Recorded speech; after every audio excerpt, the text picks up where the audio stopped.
नमस्कार दोस्तों, बिजनेस में आपका स्वागत है। अभी स्टार्ट करें करंट अफेयर्स नेशनल न्यूज से स्टार्ट करते हैं।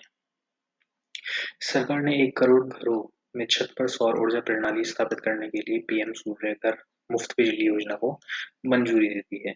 सौर ऊर्जा प्रणाली जो होती है, जिससे ये वाला सौर सिस्टम जो होता है, इसको मंजूरी दे दी है। क्या होगा इसमें? केंद्रीय मंत्रिमंडल ने 1 करोड़ घरों की छत पर सौर ऊर्जा पैनल स्थापित करने के लिए पीएम सूर्य घर मुफ्त बिजली योजना को स्वीकृति दे दी है। इस पर 75,021 करोड़ रुपए खर्च होंगे। प्रधानमंत्री नरेंद्र मोदी ने 13 फरवरी को इस योजना की शुरुआत की है।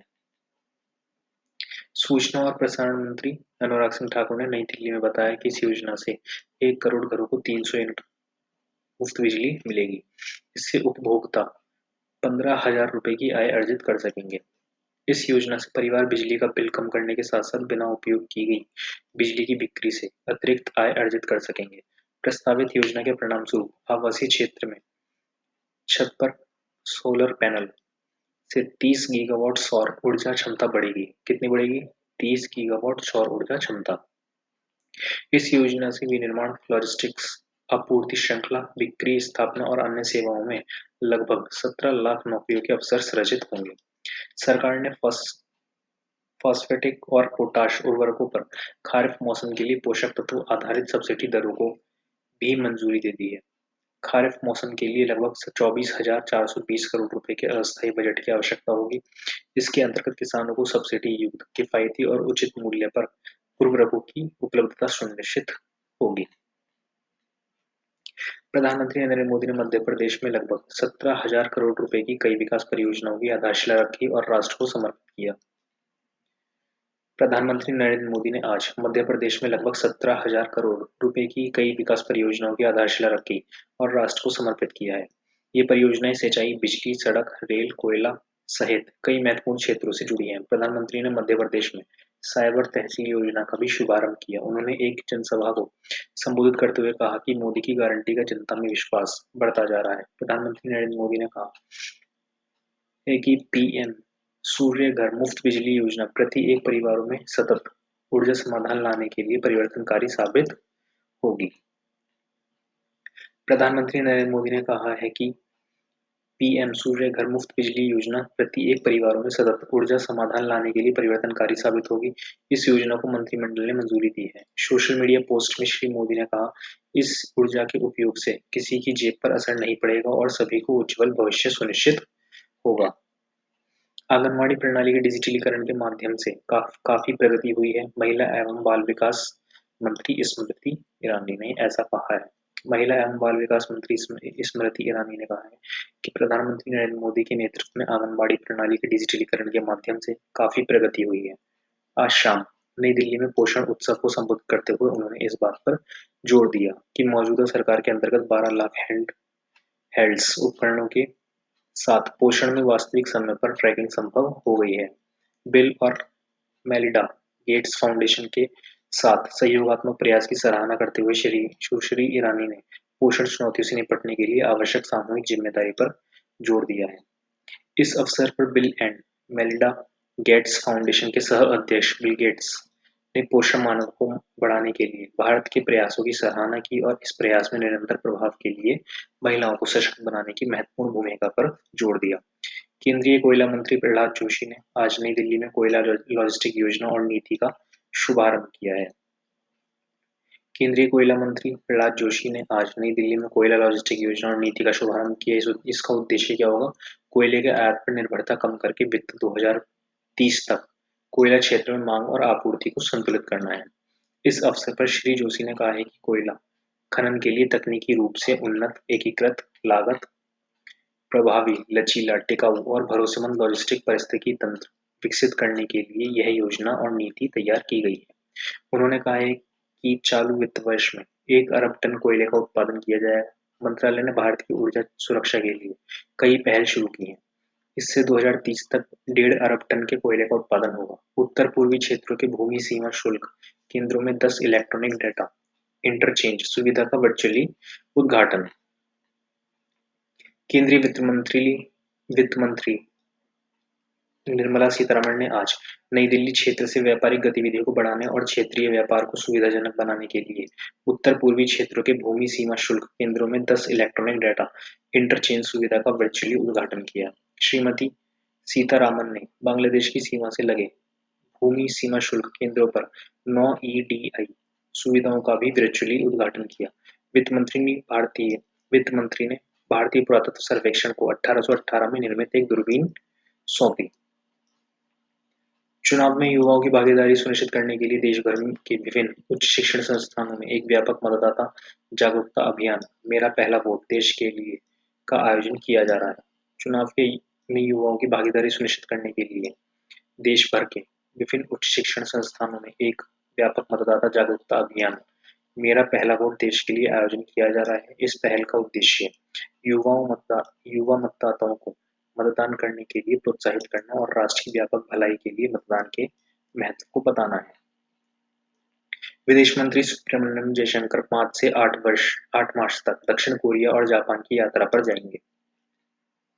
विदेश मंत्री सुब्रमण्यम जयशंकर 5 से 8 मार्च तक दक्षिण कोरिया और जापान की यात्रा पर जाएंगे। नई दिल्ली में आज विदेश मंत्रालय के प्रवक्ता रणधीर जायसवाल ने कहा कि डॉक्टर जयशंकर यात्रा के पहले चरण में सियोल जाएंगे। वे दक्षिण कोरिया के विदेश मंत्री चो ताई-यूल के साथ 10वीं भारत दक्षिण कोरिया संयुक्त आयोग की बैठक की सह अध्यक्षता करेंगे। यात्रा के दौरान डॉक्टर जयशंकर दक्षिण कोरिया के गणमान्य व्यक्तियों, प्रमुख विचारकों और भारतीय समुदाय से भी मिलेंगे। डॉक्टर जयशंकर जापान यात्रा के दौरान जापान के विदेश मंत्री योको कामिकावा के साथ 16वीं भारत-जापान विदेश मंत्री रणनीतिक वार्ता में भाग लेंगे। डॉक्टर जयशंकर तोक्यो में पहले रायसीना गोलमेज सम्मेलन में भी भाग लेंगे। गोलमेज सम्मेलन भारत और जापान के बीच आदान-प्रदान बढ़ाने की दिशा में एक महत्वपूर्ण कदम है। प्रधानमंत्री नरेंद्र मोदी और मॉरिशस के प्रधानमंत्री प्रविंद कुमार जगन्नाथ ने आज आगालीगा द्वीप में विकास परियोजनाओं का लोकार्पण किया है।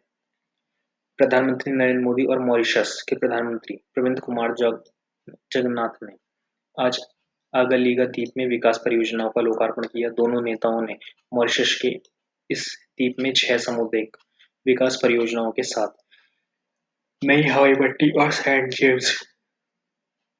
जेम्स जेट्टी का वर्चुअल माध्यम से उद्घाटन किया। इन परियोजनाओं से वायु और समुद्र संपर्क सुविधा मजबूत होगी। इस अवसर पर प्रधानमंत्री नरेंद्र मोदी ने कहा कि भारत और मॉरिशस के बीच गतिशील और अनूठे संबंध हैं। उन्होंने कहा कि मॉरिशस भारत की पड़ोस नीति में महत्वपूर्ण साझेदार भी है। उन्होंने कहा कि भारत को मॉरिशस में मेट्रो लाइन के विकास, सामुदायिक विकास परियोजना, सोशल हाउसिंग, ईएनटी अस्पताल, सिविल सर्विस कॉलेज और खेल परिसर सहित अनेक ढांचागत परियोजनाओं के विकास का अवसर मिला है। उन्होंने कहा कि आगालीगा द्वीप में विकास परियोजनाओं से लोगों को रहन-सहन आसान होगा और संपर्क सुविधा बढ़ेगी। प्रधानमंत्री ने कहा कि ग्लोबल साउथ के सदस्यों के रूप में भारत और मॉरिशस की साझा प्राथमिकताएं हैं। उन्होंने कहा कि दोनों देश हिंद महासागर क्षेत्र में स्थिरता और सुरक्षा सुनिश्चित करने के लिए काम कर रहे हैं।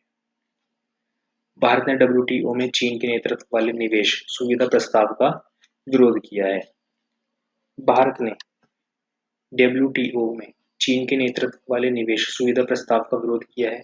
अबू धाबी में विश्व व्यापार संगठन के 13वें मंत्री स्तरीय सम्मेलन में ब्राजील ने डब्ल्यूटीओ से विकासशील देशों को आवश्यक प्रौद्योगिकी स्थानांतरण की सुविधा प्रदान करने की तत्काल आवश्यकता पर बल दिया है। भारत और अन्य विकासशील देशों की मांग को दोहराते हुए ब्राजील के विदेश मंत्री माउरो वियारा ने सतत विकास लक्ष्यों को पूरा करने और असमानता, गरीबी और भुखमरी जैसी गंभीर वैश्विक चुनौतियों के समाधान के महत्व को रेखांकित किया है। उन्होंने इस बात पर जोर दिया कि प्रौद्योगिकी हस्तांतरण इन उद्देश्यों को प्राप्त करने में महत्वपूर्ण भूमिका निभाता है। विश्वविद्यालय अनुदान आयोग ने उच्च शिक्षण संस्थानों से युवाओं के लिए मतदाता जागरूकता अभियान शुरू करने को कहा है। देश भर में विभिन्न उच्च शिक्षा संस्थानों में व्यापक मतदाता जागरूकता अभियान मेरा पहला वोट देश के लिए आयोजित किया जा रहा है। इसका उद्देश्य चुनावों में युवाओं की प्रबुद्ध भागीदारी सुनिश्चित करना है। इस पहल का मुख्य उद्देश्य युवा मतदाताओं को बढ़-चढ़कर आने और मतदान में शामिल होने के लिए प्रेरित किया जाना है, ताकि राष्ट्र को मतदान के लिए महत्व का संदेश दिया जा सके। मेरा पहला वोट देश के लिए अभियान का कल शुभारंभ किया गया और यह 6 मार्च तक जारी रहेगा। राष्ट्रपति द्रौपदी मुर्मू आज भुवनेश्वर में उत्कल विश्वविद्यालय के 13वें दीक्षांत समारोह को संबोधित करेंगी। राष्ट्रपति द्रौपदी मुर्मू आज भुवनेश्वर में उत्कल विश्वविद्यालय के 53वें दीक्षांत समारोह को संबोधित करेंगे। विश्वविद्यालय ने दीक्षांत समारोह के लिए समुचित प्रबंध किए हैं। राष्ट्रपति के स्वागत के लिए एक विशेष गलियारा बनाया गया है, जबकि इस समारोह के लाइव प्रसारण के लिए विश्वविद्यालय के सभा कक्ष में विशाल एलईडी पैनल लगाए गए हैं। राष्ट्रपति के पहले दौरे के लिए व्यापक सुरक्षा प्रबंध भी कर दिए गए हैं। प्रधानमंत्री नरेंद्र मोदी मध्य प्रदेश में 17,000 करोड़ रुपए से अधिक की कई विकास परियोजनाओं का शिलान्यास और लोकार्पण करेंगे। इसमें क्या है, ये परियोजनाएं सिंचाई, बिजली, सड़क, रेल, जल आपूर्ति, कोयला और उद्योग सहित महत्वपूर्ण क्षेत्रों से संबंधित हैं। प्रधानमंत्री राज्य में साइबर तहसील परियोजना भी आरंभ करेंगे। प्रधानमंत्री 5,500 करोड़ रुपए से अधिक की सिंचाई परियोजना की आधारशिला रखेंगे। इनमें अपर नर्मदा परियोजना, राघवपुर बहुउद्देशीय परियोजना, बासनिया बहुउद्देशीय परियोजना शामिल है। इन परियोजनाओं से डिंडोरी, अनूपपुर, मंडला जिलों में 75,000 हेक्टेयर से अधिक कृषि भूमि सिंचित होगी तथा क्षेत्र में बिजली आपूर्ति और पेयजल में वृद्धि होगी। जल शक्ति मंत्रालय ने 6 नदियों के बेसिन प्रबंधन के लिए 12 तकनीकी शिक्षण संस्थानों के साथ एक समझौते पर हस्ताक्षर किए हैं।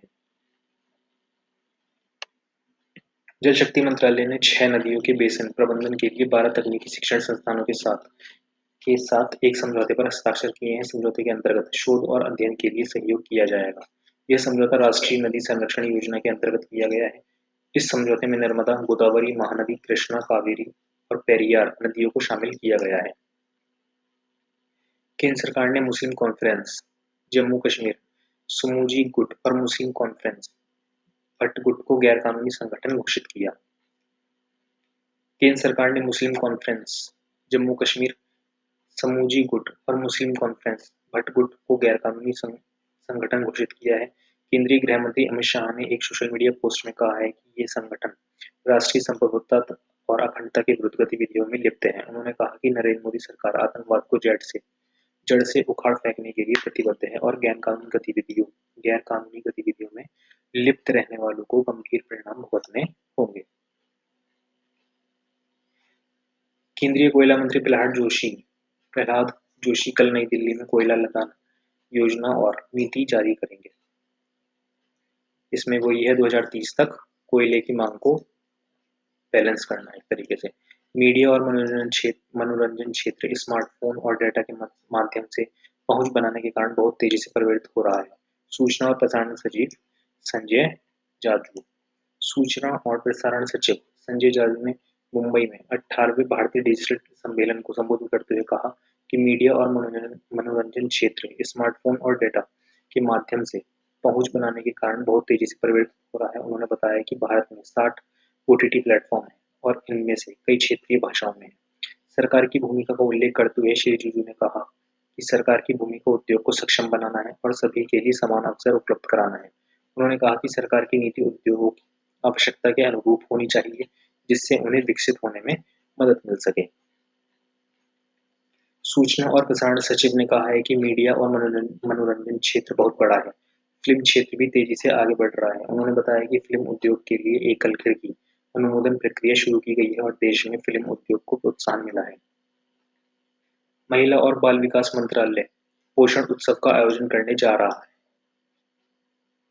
महिला और बाल विकास मंत्रालय पोषण उत्सव का आयोजन करने जा रहा है। इस आयोजन में कार्टून कॉलिशन के माध्यम से सुपोषण के महत्व को समझाया जाएगा। नई दिल्ली में कल आयोजित होने वाले एक कार्यक्रम के दौरान पोषण उत्सव पुस्तक का भी विमोचन किया जाएगा। इस दौरान कार्टून कॉलिशन मंत्रालय के सहयोग से पोषण के लिए अपने समर्थन की घोषणा करेगा। इस अवसर पर महिला और बाल विकास मंत्री स्मृति ईरानी और बिल गेट्स उपस्थित रहेंगे।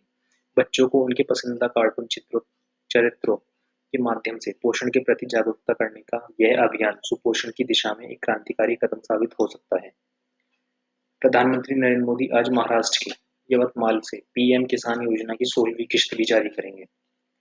प्रधानमंत्री नरेंद्र मोदी आज शाम महाराष्ट्र के यवतमाल का दौरा करेंगे। श्री मोदी राज्य में रेल, सड़क और सिंचाई से संबंधित 4,900 करोड़ रुपए से अधिक की कई बुनियादी ढांचा परियोजनाओं को उद्घाटन और लोकार्पण करेंगे। प्रधानमंत्री एक सार्वजनिक सभा में प्रधानमंत्री किसान सम्मान निधि योजना की 30,000 करोड़ रुपए से अधिक की 16वीं किश्त भी जारी करेंगे। श्री मोदी यवतमाल में महिलाओं के 5.5 लाख स्वयं सहायता समूहों के लिए 825 करोड़ रुपए की राशि भी वितरित करेंगे। प्रधानमंत्री नरेंद्र मोदी ने तमिलनाडु में 17,300 करोड़ रुपए की परियोजना का शुभारंभ किया।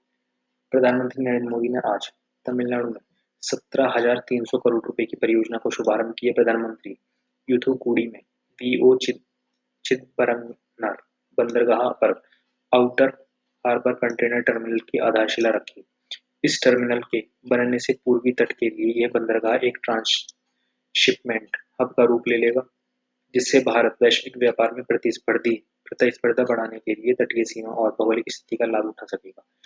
इससे क्षेत्र में रोजगार और आर्थिक विकास को भी बढ़ावा मिलेगा। भारतीय नौसेना, गुजरात पुलिस और मादक पदार्थ नियंत्रण ब्यूरो के संयुक्त अभियान में ड्रग्स की भारी खपत जब्त कर ली गई है। ये कितनी है? 3,000 यानी कि 3100 के आसपास किलोग्राम, 3100 किलोग्राम की ड्रग्स जब्त कर ली गई है। सरकार आज से देश भर के उच्च शिक्षण संस्थानों में मेरा पहला वोट के लिए कार्यक्रम आयोजित करेगी। राष्ट्रपति द्रौपदी मुर्मू झारखंड और उड़ीसा के 4 दिवसीय दौरे पर रांची पहुंची हैं। यहाँ पे वो क्या करेंगे? वर्चुअल माध्यम से राय रंगपुर में विभिन्न सड़क परियोजनाओं और एकल परिसर का शिलान्यास करेंगी और बड़साही में एकलव्य मॉडल आवासीय विश्वविद्यालय का उद्घाटन भी करेंगी। अब आ जाते हैं हम इंटरनेशनल न्यूज। विदेश मंत्री डॉक्टर एस जयशंकर ने जसदीप सिंह के नेतृत्व में अमेरिका के सिखों के एक प्रतिनिधिमंडल से बातचीत की है।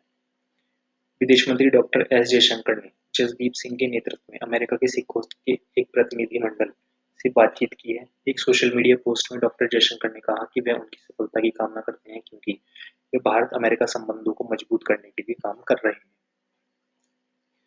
विदेश मंत्रालय ने कहा कि सरकार रूस में फंसे भारतीयों को सुरक्षित निकालने के लिए प्रयास कर रही है। विदेश मंत्रालय ने कहा कि सरकार रूस में फंसे भारतीयों को सुरक्षित निकालने के लिए प्रयास कर रही है। विदेश मंत्रालय के प्रवक्ता रणधीर जायसवाल ने कहा कि भारत करीब 20 भारतीय नागरिकों को वापस लाने का प्रयास कर रहा है। ये भारतीय रूस की सेना के साथ काम कर रहे थे। उन्होंने कहा कि मंत्रालय इस मामले पर भारत और रूस के अधिकारियों के साथ नियमित संपर्क में है। रूस यूक्रेन संघर्ष के बारे में श्री जायसवाल ने कहा कि भारत की स्थिति स्पष्ट है। उन्होंने कहा कि भारत इस मुद्दे को समाधान, चर्चा, कूटनीति और निरंतर संपर्क के माध्यम से चाहता है। वायुसेना प्रमुख बी आर चौधरी और भारतीय प्रतिनिधिमंडल ने आज जशोर में बांग्लादेश वायुसेना बेस वीर श्रेष्ठ मतीउर रहमान का दौरा किया है।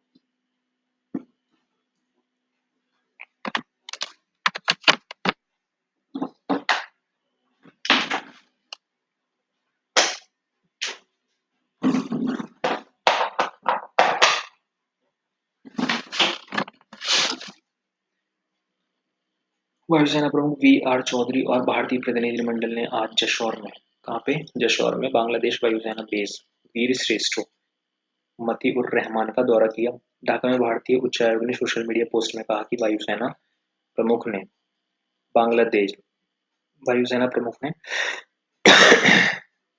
बीएएफ अकेडमी में अधिकारी, कैडेटों, प्रशिक्षुओं और बीएएफ बेस जशोर के अधिकारियों के साथ बातचीत की। बांग्लादेश वायुसेना के प्रमुख एयर मार्शल शेख अब्दुल हनान के नियंत्रण पर air chief marshal B R. Chowdhury Bangladesh की 3 दिन की यात्रा पर हैं। उनके साथ 3 सदस्यीय प्रतिनिधिमंडल भी गया है। रूस ने ईरान के अमेजिंग उपग्रह पार्स-1 को आज अंतरिक्ष में भेजा।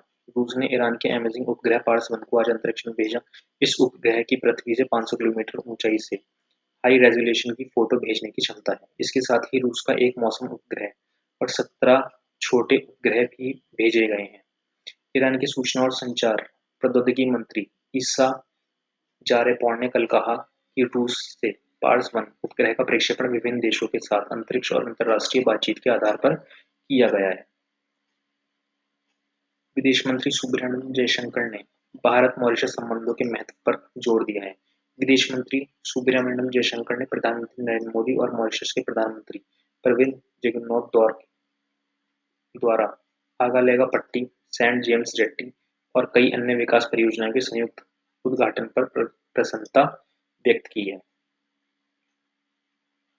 उत्तर कोरिया ने 2 असफलताओं के बाद नवंबर महीने में मलयोंग-1 उपग्रह को कक्षा में सफलतापूर्वक स्थापित करने में सफल उत्तर कोरिया ने 2 असफलताओं के बाद नवंबर महीने में मलयोंग एक उपग्रह को कक्षा में सफलतापूर्वक स्थापित करने में सफल हुआ। पेयोंग के सरकारी मीडिया के दक्षिण कोरिया, अमेरिका और अन्य देशों के संवेदनशील सैन्य और राजनीतिक स्थलों की तस्वीरें लेने का दावा किया। इनका कहना है कि इसने कोई तस्वीर अभी तक जारी नहीं की है। स्वतंत्र रेडियो ट्रैकरों ने उपग्रह के किसी भी संकेत का अभी तक पता नहीं लगाया, लेकिन इनका कहना है कि उपग्रह अभी भी सक्रिय है। नीदरलैंड्स के डेल्फ्ट प्रौद्योगिकी विश्वविद्यालय के एक उपग्रह विशेषज्ञ मार्को लैंगब्रॉको ने एक ब्लॉग पोस्ट में लिखा है कि मालयांग एक उपग्रह अभी भी सक्रिय है और उत्तर कोरिया का एक उपग्रह इस पर नियंत्रण है। सुनील भारती मित्तल ब्रिटेन में किंग चार्ल्स III से नाइटहुड उपाधि हासिल करने पर पहले भारतीय बने। भारती एंटरप्राइजेज के संस्थापक और अध्यक्ष सुनील भारती मित्तल ब्रिटेन के किंग चार्ल्स तृतीय द्वारा नाइटहुड की उपाधि प्राप्त करने वाले पहले भारतीय नागरिक बन गए हैं। ये उपाधि उन्हें भारत और ब्रिटेन के बीच व्यापारिक संबंधों को मजबूती प्रदान करने में उनके योगदान के लिए दी गई है। ये पुरस्कार श्री मित्तल को नाइट कमांडर की उपाधि प्रदान करता है, जो ब्रिटिश साम्राज्य का सबसे प्रतिष्ठित पुरस्कार है। 66 वर्षीय श्री मित्तल ने एक बयान में कहा कि भारत और ब्रिटेन ऐतिहासिक संबंध साझा करते हैं। दोनों देश अब बेहतर सहयोग के साथ एक नए दौर में प्रवेश कर रहे हैं। अब आ जाते हैं हम स्टेट न्यूज। 2050 तक दुनिया की 2/3 आबादी शहरों में रहेगी। आवासन और शहरी कार्य मंत्री हरदीप पुरी ने ये कहा है। आवासन और शहरी कार्य मंत्री हरदीप पुरी ने कहा है कि 2050 तक दुनिया की 2/3 आबादी शहरों में रहेगी। उन्होंने कहा कि स्थिरता और जलवायु लचीलेपन से संबंधित वैश्विक लक्ष्यों को प्राप्त करने में शहर प्रमुख होंगे। आज दिल्ली के मिरांडा हाउस में शहरी अध्ययन और अनुसंधान केंद्र का उद्घाटन करते हुए उन्होंने कहा कि संयुक्त राष्ट्र के अनुसार भारत की 50% से अधिक आबादी 2050 तक शहरों और कस्बों में रहेंगे। उन्होंने बताया कि उस समय भारत के शहर सकल घरेलू उत्पाद में 75% से अधिक का योगदान देंगे। जम्मू के कन्वेंशन सेंटर में जेके यूथ कॉन्क्लेव 2025 का उद्घाटन। जम्मू कश्मीर के उपराज्यपाल मनोज सिन्हा ने आज जम्मू के कन्वेंशन सेंटर में जेके यूथ कॉन्क्लेव 2025 का उद्घाटन किया और सूचना तथा जनसंपर्क विभाग की पहल इंस्पायर जेन जेड और बीट्स ऑफ जे&के के दूसरे संस्करण की शुरुआत की। हमारे संवाददाता ने बताया कि उपराज्यपाल ने नई पीढ़ियों के विकास के लिए सूचना और जनसंपर्क विभाग के प्रयासों की सराहना की। उन्होंने कहा कि यूथ कॉन्क्लेव जैसे मंच युवाओं को जम्मू कश्मीर के सामाजिक, सांस्कृतिक और आर्थिक परिदृश्य को आकार देने और विभिन्न क्षेत्रों पर प्रभाव डालने के लिए प्रेरित कर रहे हैं। उन्होंने जम्मू कश्मीर के युवाओं को विभिन्न क्षेत्रों में उनके योगदान के लिए सम्मानित किया।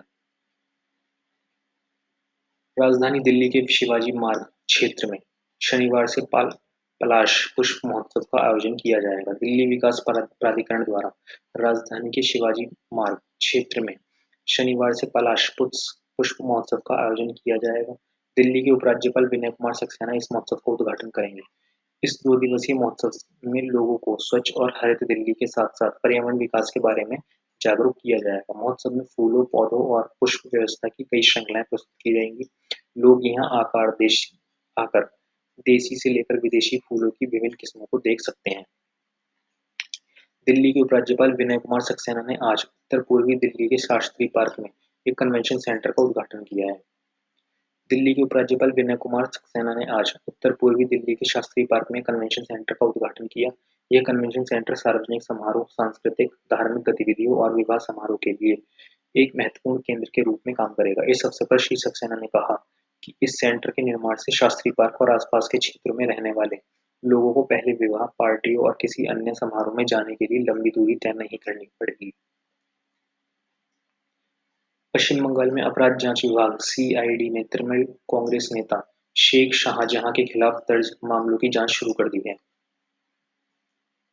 पश्चिम बंगाल में अपराध जांच विभाग सीआईडी के तृणमूल कांग्रेस के नेता शेख शाहजहां के खिलाफ दर्ज मामलों की जांच शुरू कर दी है। एक वरिष्ठ अधिकारी ने बताया कि शेख को आज तड़के उत्तर 24 परगना जिले से गिरफ्तार करके बशीरहाट की एक स्थानीय अदालत में पेश किया गया, जहां से उसे 10 दिन की पुलिस हिरासत में भेज दिया गया। उसे कथित राशन घोटाले में उसके घर पर 5 जनवरी को डाले गए छापे के दौरान प्रवर्तन निदेशालय के अधिकारियों पर हमले के सिलसिले में 2 मामलों में गिरफ्तार किया गया था। उस पर आईपीसी की विभिन्न धाराओं के तहत मुकदमे दर्ज किए गए हैं। इनमें दंगा भड़काने की धारा 147 और हत्या की कोशिश की धारा 307 शामिल है। क्रॉस वोटिंग करने पर कांग्रेस के 6 विधायकों को हिमाचल प्रदेश विधानसभा से अयोग्य घोषित किया गया। राज्यसभा में क्रॉस वोटिंग के करने वाले 6 कांग्रेस विधायकों को हिमाचल विधानसभा से अयोग्य घोषित कर दिया गया। हिमाचल प्रदेश में राज्यसभा चुनाव में क्रॉस वोट करने वाले कांग्रेस के 6 विधायकों को विधानसभा से अयोग्य घोषित करने के कारण राजनीतिक उथल-पुथल की स्थिति बनी हुई है। विधानसभा अध्यक्ष कुलदीप सिंह पठानिया ने इन विधायकों को अयोग्य घोषित कर दिया था। राष्ट्रीय मानव अधिकार आयोग ने किसान के पहनावे के कारण उसे बेंगलुरु मेट्रो ट्रेन में चढ़ने से रोकने की घटना पर कर्नाटक सरकार को नोटिस जारी किया है। राष्ट्रीय मानव अधिकार आयोग ने किसान के पहनावे के कारण उसे बेंगलुरु मेट्रो ट्रेन में चढ़ने से रोकने की घटना पर कर्नाटक सरकार को नोटिस जारी किया है। इस घटना की मीडिया से खबर का स्वतः संज्ञान लेते हुए आयोग ने राज्य के मुख्य सचिव और बेंगलुरु मेट्रो रेल निगम लिमिटेड के प्रबंधन निदेशक से 4 सप्ताह में इस घटना की विस्तृत रिपोर्ट मांगी है। आयोग ने रिपोर्ट में उन उपायों का ब्यौरा भी मांगा है जो भविष्य में ऐसी घटनाएं न होने देने के लिए किए गए हैं। तेलंगाना सरकार ने हैदराबाद में सभी जीसीसी जीव विज्ञान को एक साथ लाने के लिए जीव विज्ञान जीसीसी संघ का गठन करने की घोषणा की है। तेलंगाना सरकार ने हैदराबाद में सभी जीसीसी जीव विज्ञान को एक साथ लाने के लिए जीव विज्ञान जीसीसी संघ का गठन करने की कार्यनीति योजना की घोषणा की है। सरकार का उद्देश्य जीव विज्ञान जीसीसी के अंतर्गत नवाचार, जानकारी साझा करने और सामाजिक विकास को बढ़ावा देने के लिए एक सहयोगी पारिस्थितिकी तंत्र सृजित करना है। राज्य उद्योग मंत्री डी श्रीधर बाबू ने कल हैदराबाद में बायो एशिया 2024 के समापन के अवसर पर इसकी घोषणा की है। जम्मू कश्मीर में जम्मू क्षेत्र की कला, संस्कृति और विरासत को प्रदर्शित करने के लिए टीवी महोत्सव 1 मार्च 2024 से होगा शुरू। जम्मू कश्मीर में जम्मू क्षेत्र की कला, संस्कृति और विरासत को प्रदर्शित करने के लिए तवी महोत्सव कल 1 मार्च 2024 से शुरू होगा। आकाशवाणी के जम्मू संवाददाता ने बताया कि इस बार 4 दिन के तवी महोत्सव में जम्मू की समृद्ध विविध कलाओं का सांस्कृतिक विरासत को बढ़ावा देने पर फोकस किया जाएगा। इस दौरान युवाओं को विशेषज्ञों के साथ विचार साझा करने के अलावा सृजनात्मक गतिविधियों पर चर्चा करने का मंच भी मिलेगा। इस महोत्सव में गोष्ठियों, कार्यशालाएं, वार्ताएं, लोक संगीत और स्थानीय स्तर की नाट्य प्रस्तुति और शास्त्रीय और लोक नृत्य, साहित्य तथा मेला शामिल होगा, जिससे हिमालय क्षेत्र में महिला समूहों द्वारा उद्यमशीलता, नवाचार, स्थानीय खान-पान और जैव उत्पादों पर जोर दिया जाएगा। उत्सव में अंतिम दिन की मेजबानी जम्मू विश्वविद्यालय करेगा।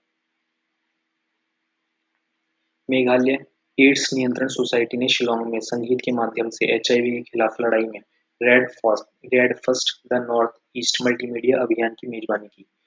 मेघालय राज्य एड्स नियंत्रण सोसाइटी ने बुधवार को शिलांग में संगीत के माध्यम से एचआईवी के खिलाफ लड़ाई में समुदायों को शिक्षित और सशक्त बनाने के उद्देश्य से मैको इंडिया के नेतृत्व में red first the north east multimedia अभियान की मेजबानी की है।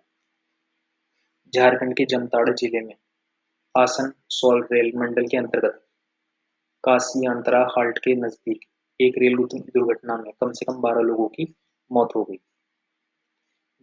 झारखंड के जामताड़ा जिले में आसनसोल रेल मंडल के अंतर्गत काली झरिया हाल्ट के नजदीक एक रेल दुर्घटना में कम से कम 12 लोगों की मौत हो गई। सूत्रों के अनुसार ये लोग आसनसोल तथा झाझा के बीच चलने वाली एक्सप्रेस रेलगाड़ी की चपेट में आ गए। शेख शाहजहां को केंद्रीय अन्वेषण ब्यूरो सीबीआई, प्रवर्तन निदेशालय ईडी या पश्चिम बंगाल पुलिस जैसी किसी भी जांच एजेंसी द्वारा गिरफ्तार किया जा सकता है। कलकत्ता उच्च न्यायालय ने आज एक आदेश में कहा कि शेख शाहजहां को केंद्रीय अन्वेषण ब्यूरो सीबीआई, प्रवर्तन निदेशालय ईडी या पश्चिम बंगाल पुलिस जैसी किसी भी जांच एजेंसी द्वारा गिरफ्तार किया जा सकता है। यह टिप्पणी मुख्य न्यायाधीश टी.एस. शिवज्ञानम की खंडपीठ ने की है। इससे पहले ईडी ने न्यायालय को बताया कि राज्य पुलिस मामले से जुड़े सबूतों को तोड़-मरोड़ सकती है। एजेंसी ने यह भी कहा था कि अगर राज्य पुलिस शेख शाहजहां को गिरफ्तार करती है तो वह उसके खिलाफ मामूली आरोप लगा सकती है। ऐसे में शेख शाहजहां को आसानी से जमानत मिल सकती है। दिल्ली सरकार ने सुगम्य सहायक योजना की शुरुआत की। दिल्ली सरकार आज सुगम्य सहायक योजना की शुरुआत की है। इस योजना के तहत पात्र दिव्यांग व्यक्ति को कृत्रिम अंग, ट्राईसाइकिल, मोटराइज्ड ट्राईसाइकिल जैसे कई सहायक उपकरण प्राप्त होंगे। इसके अलावा व्हीलचेयर, श्रवण यंत्र, ब्रेल किट और दृष्टिबाधितों के लिए स्मार्टफोन और कुष्ठ रोगियों के लिए एडीएल किट उपलब्ध कराए जाएंगे। दिल्ली सरकार ने आज सार्वजनिक क्षेत्र की कंपनी एलेम्को के साथ 5 वर्ष की अवधि के लिए एक समझौता ज्ञापन हस्ताक्षर किए हैं। इस योजना का लाभ उन्हीं लोगों को मिलेगा जो राष्ट्रीय राजधानी क्षेत्र दिल्ली के निवासी हों और परिवार की वार्षिक आय सीमा 8 लाख से अधिक नहीं होनी चाहिए। अंतर्राष्ट्रीय सीमा पर सांबा जिले के रामगढ़ सेक्टर में प्रसिद्ध बाबा चमियाल मंदिर के करीबी होम स्टे के निर्माण के लिए मंजूरी। केंद्र पर केंद्र शासित प्रदेश जम्मू कश्मीर में भारत पाक सीमाओं पर शांति बनाए रखने के लिए केंद्र शासित प्रदेश प्रशासन ने हाल ही में अंतर्राष्ट्रीय सीमा पर सांबा जिले के रामगढ़ सेक्टर में प्रसिद्ध बाबा चमलियाल मंदिर के करीब होम स्टे के निर्माण के लिए अपनी मंजूरी दे दी है। इससे सीमा पर्यटन को बढ़ावा मिलेगा। उत्तराखंड में देहरादून जिले के त्यूणी अटल मार्ग पर डूंग में आज एक वाहन के खाई में गिरने से 6 लोगों की मौत। उत्तराखंड में देहरादून जिले के त्यूणी अटल मार्ग पर डूंग में आज एक वाहन के खाई में गिरने से 6 लोगों की मौत हो गई और एक व्यक्ति घायल हो गया। घटनास्थल पर राज्य आपदा मोचन बल एसडीआरएफ का राहत और बचाव कार्य जारी है। बताया जा रहा है कि वाहन में सवार लोग चलदान महाराज के दर्शन पूजन में शामिल होने जा रहे थे। हिमाचल प्रदेश के लोक निर्माण विभाग मंत्री विक्रमादित्य सिंह ने इस्तीफे की घोषणा की है। राज्यसभा चुनाव में हार के बाद हिमाचल प्रदेश के लोक निर्माण विभाग मंत्री विक्रमादित्य सिंह ने अपने पद से इस्तीफे की घोषणा की है। श्री सिंह ने मीडिया से बातचीत करते हुए कहा कि वर्तमान परिस्थितियों में उनका सरकार में बने रहना सही नहीं है। महाराष्ट्र कांग्रेस के पूर्व कार्यवाहक अध्यक्ष और पूर्व विधायक बसवराज पाटिल भाजपा में शामिल हुए।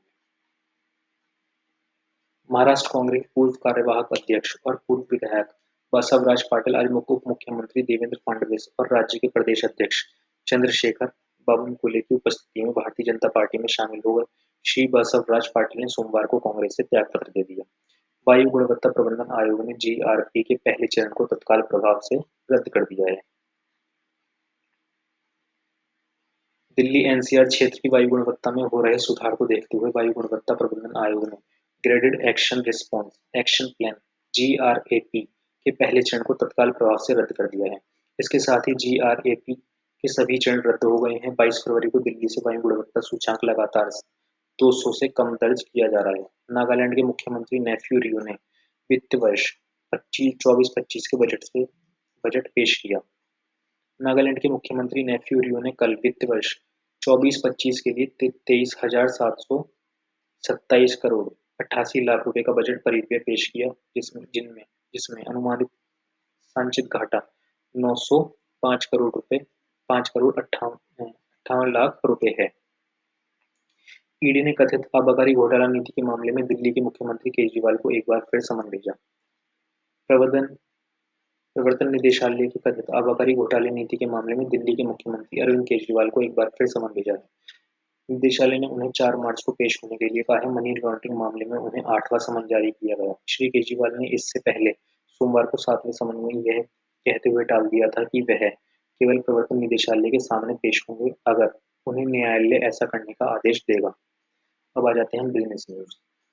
वित्त मंत्रालय ने कहा कि वित्त वर्ष 2024 में वास्तविक सकल घरेलू उत्पाद जीडीपी में 7.6% की उल्लेखनीय वृद्धि दर्ज हुई है। वित्त मंत्रालय ने कहा कि वित्तीय वर्ष 2024 में वास्तविक सकल घरेलू उत्पाद जीडीपी में 7.6% की उल्लेखनीय वृद्धि दर्ज हुई है। यह लगातार तीसरे वर्ष 7% या उससे अधिक की वृद्धि है। मंत्रालय ने कहा कि वित्तीय वर्ष 2023 की तीसरी तिमाही में 4.3% की तुलना में वित्तीय वर्ष 2024 की तीसरी तिमाही में 8.4% की प्रभावशाली वृद्धि दर्ज हुई है। भारत और दक्षिण अफ्रीका ने विश्व व्यापार संगठन के मंत्री स्तरीय सम्मेलन में चीन के नेतृत्व वाले प्रस्ताव को रोका है। भारत और दक्षिण अफ्रीका ने विश्व व्यापार संगठन की बैठक में चीन के प्रस्ताव को रोकने में सफलता प्राप्त की है। इसके बाद निवेश सुविधा विकास समझौते को मंत्री स्तरीय सम्मेलन के अंतिम दस्तावेज में शामिल करने की संभावना समाप्त हो गई है। अंतर्राष्ट्रीय व्यापार विशेषज्ञ और विश्व व्यापार अध्ययन केंद्र के पूर्व प्रमुख अभिजीत दास ने कहा है कि भारत ने निवेश सुविधा विकास समझौते के बारे में कई चिंताएं व्यक्त की हैं। भारत ने कहा है यह प्रस्ताव संगठन के दायरे में नहीं है और यह माराकाश समझौते के अंतर्गत एक व्यापार मुद्दा नहीं है। भारत ने यह भी कहा कि इस प्रस्ताव को विश्व व्यापार संगठन के सभी सदस्यों से समर्थन न मिलने के कारण यह औपचारिक मानदंडों को पूरा नहीं करता। चालू वित्त वर्ष की तीसरी तिमाही में देश की आर्थिक वृद्धि दर 8.4% दर्ज की गई। प्रधानमंत्री ने अर्थव्यवस्था की मजबूती की सराहना की। चालू वित्त वर्ष की तीसरी तिमाही में देश की आर्थिक वृद्धि दर 8.4% दर्ज की गई। प्रधानमंत्री नरेंद्र मोदी ने कहा कि वर्ष 23-24 की तीसरी तिमाही में 8.4% की मजबूत आर्थिक वृद्धि भारतीय अर्थव्यवस्था की ताकत और क्षमता का परिचायक है। सोशल मीडिया पोस्ट में श्री मोदी ने कहा कि तेज आर्थिक विकास के लिए सरकार के प्रयास जारी रहेंगे। इससे 140 करोड़ भारतीयों के की बेहतर जीवन शैली और विकसित भारत के निर्माण में मदद मिलेगी। भारतीय सकल घरेलू उत्पाद में चालू वित्त वर्ष की तीसरी तिमाही में 8.4% की वृद्धि दर्ज। भारत के सकल घरेलू उत्पाद में चालू वित्त वर्ष की तीसरी तिमाही में 8.4% की वृद्धि दर्ज की गई। राष्ट्रीय सांख्यिकी कार्यालय (एनएसओ) ने 2023-24 की दूसरी तिमाही में देश की विकास दर 7.6% रहने का अनुमान व्यक्त किया था। एनएसओ 2022-23 के लिए सकल घरेलू उत्पाद की वृद्धि दर को भी संशोधित कर 7% कर दिया। यह पहले 7.2% थी। इलेक्ट्रॉनिक वाहन में उद्योग और शिक्षा जगत के लिए तालमेल महत्वपूर्ण है। विज्ञान और प्रौद्योगिकी विभाग के सचिव अभय करंदीकर विज्ञान और प्रौद्योगिकी विभाग के सचिव प्रोफेसर अभय करंदीकर ने कहा कि इलेक्ट्रॉनिक वाहन क्षेत्र में स्थायी समाधान के लिए उद्योग और शिक्षा जगत के बीच तालमेल महत्वपूर्ण है। उन्होंने इस क्षेत्र में आने वाली बाधाओं पर काबू पाने और नवाचार को सुविधाजनक बनाने पर बल दिया। नई दिल्ली में कल इलेक्ट्रॉनिक वाहन पर एक कार्यशाला को संबोधित करते हुए प्रोफेसर करंदीकर ने कहा कि सहयोगात्मक प्रयास से प्रगति हो सकती है। उन्होंने कहा कि इससे दोनों हितधारकों को लाभ होगा। इलेक्ट्रॉनिक वाहनों को अपनाने का मार्ग प्रशस्त होगा। श्री करंदीकर ने कहा कि विज्ञान और प्रौद्योगिकी विभाग ने सड़क परिवहन क्षेत्र को कार्बन उत्सर्जन मुक्त करने के लिए प्रमुख प्रयास किए हैं। प्रोफेसर करंदीकर ने कहा कि इलेक्ट्रॉनिक वाहनों पर एक रिपोर्ट तैयार करने के लिए 100 से अधिक हितधारकों के साथ व्यापक परामर्श किया गया था। डब्ल्यूटीओ के मंत्री स्तरीय सम्मेलन में भारत ने अगले 25 वर्ष तक गहरे समुद्र में मछली पकड़ने पर सब्सिडी पर स्वैच्छिक रोक लगाने का प्रस्ताव किया है। विश्व व्यापार संगठन डब्ल्यूटीओ के मंत्री स्तरीय सम्मेलन में भारत ने अगले 25 वर्ष तक गहरे समुद्र में मछली पकड़ने पर सब्सिडी पर स्वैच्छिक रोक लगाने का प्रस्ताव किया है। भारत ने कहा कि गहरे समुद्र में मछली पकड़ने पर सब्सिडी देने से सतत मत्स्य संग्रहण और समुद्री संसाधन प्रबंधन का असर पड़ता है। भारत ने क्षमता से अधिक मछली पकड़ने के प्रति मौजूदा दृष्टिकोण पर चिंता व्यक्त की। भारत ने विश्व व्यापार संगठन से इन सभी मुद्दों को ध्यान में रखने और समग्र नीति बनाने का अनुरोध किया है। और इसी के साथ हमारे समाचार हो जाते हैं।